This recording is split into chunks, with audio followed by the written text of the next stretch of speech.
Hotman Paris siap biayai pernikahan Baradae dengan Ling Ling, kita jemput dari penjara. Media sosial kembali dihebohkan dengan pengakuan pengacara kondang Hotman Paris Hutapea yang mengaku ingin membiayai pernikahan Richard Eliezer dengan kekasihnya Ling Ling.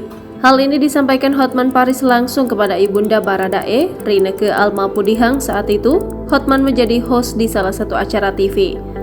Pasalnya, Hotman Paris menanyakan soal hubungan asmara Baradae dengan Ling Ling. Ibunda Baradae lantas menjelaskan bahwa sang anak sudah bertunangan dan bahkan akan melangsungkan pernikahan, namun ditunda karena Baradae mendekam dalam penjara kasus pembunuhan Brigadir J. Mendengar itu, Hotman lantas belak-belakan mengaku siap membiayai pernikahan tersebut usai Icat bebas dari masa hukumannya. Mendengar hal tersebut, Ibu Richard dan beberapa orang yang berada di lokasi langsung tertawa.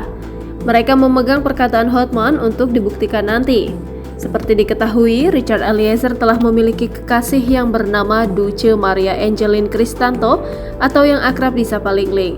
Keduanya sudah bertunangan dan akan merencanakan pernikahannya pada tahun 2023 ini, namun tertunda karena Baradae terseret dalam kasus pembunuhan Brigadir J. Baradae divonis 1,5 tahun penjara dalam kasus pembunuhan berencana terhadap Nofriansyah Joshua Huta Barat alias Brigadir J. Vonis itu diketahui jauh lebih ringan dibandingkan tuntutan jaksa penuntut umum yang menuntut Richard dihukum 12 tahun penjara.